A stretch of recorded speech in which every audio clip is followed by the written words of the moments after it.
Glitches in fighting games, am I right? They come in all sorts of different forms. Hilarious visual bugs like having a million Gogetas on screen. How's he gonna block this? More subtle bugs that don't really impact the game very much outside of a specific interaction. And even when there is a really broken glitch in these games, they usually get patched pretty soon after they're discovered. And while that's all well and good, what about old games? Ones that can't be patched without re-releasing the entire game again. Welcome to the world of Kusoge. Oh no! There it is, just right there. One simple mistake will do it. If Vicky Viper does not drop the sheet, steals the entire round. Where messed up tech and strategies reign supreme. Ever wanted to dribble your opponent like a basketball? There's a game for that. Hokuto no Ken. Ever wanted to cancel your block stun into any special or super move? There's a game for that. Bishoujo Senshi Sailor Moon S. Ever wanted to instantly kill the opponent and win 2 rounds for it? Well, there's a game for that too. Guilty Gear: The Missing Link. Of course, all of those examples are technically baked into the game as something everyone can do, and while The Last Blade 2 does have some universal glitches, that's not what we're here to talk about today. No, instead we're going to talk about a specific glitch that's so powerful that it almost single-handedly transforms a fairly middle-of-the-road character into a top-tier god. This is the AC teleport glitch.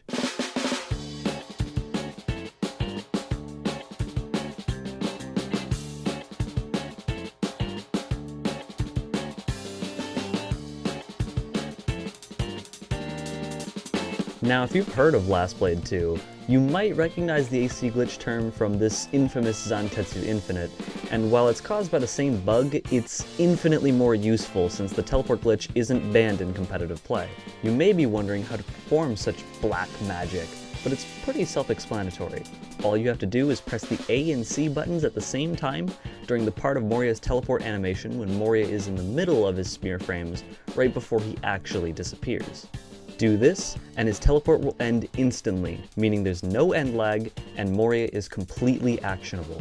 This means you can teleport into block, jump, attack, special, whatever you want, really. And since he can teleport both in front and away from the opponent, he can use it to both pressure and to run away. One thing to keep in mind though is that he can't use the cancel on his side switch teleport, which doesn't even hinder him that much because he can still use it to mix up extremely fast with good timing.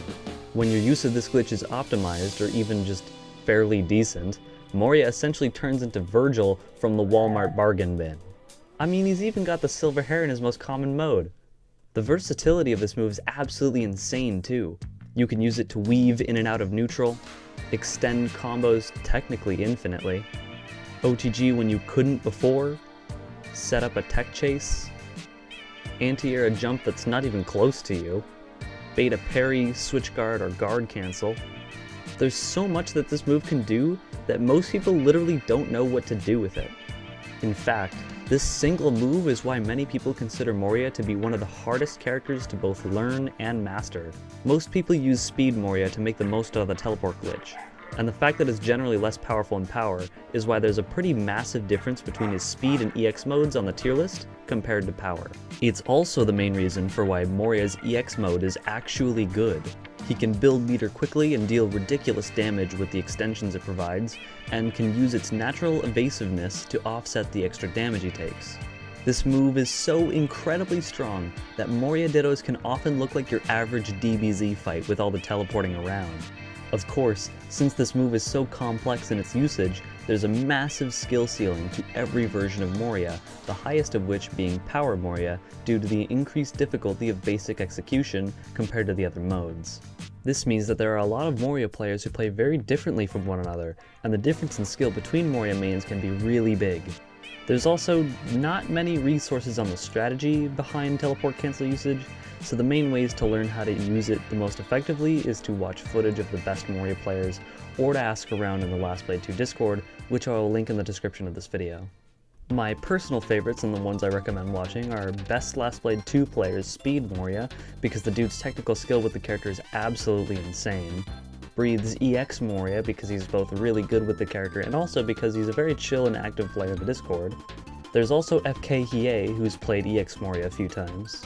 And Power Moria footage is a lot harder to come by because of the gap in both power and difficulty, but according to Breathe and Hambaga, looking up Mizanashi or MC Alias should give you some good power Moria videos to watch. Now, I won't cover every detail in this video because even if I tried, I'm sure I'd miss several things and would have to make another video anyways, so I'll only cover the basics, and I'll only be covering speed and EX for now. I'll talk more in depth in a later video once I have some information from someone who actually plays the character. Anyways, the first and most obvious is the combo extension, which is pretty simple.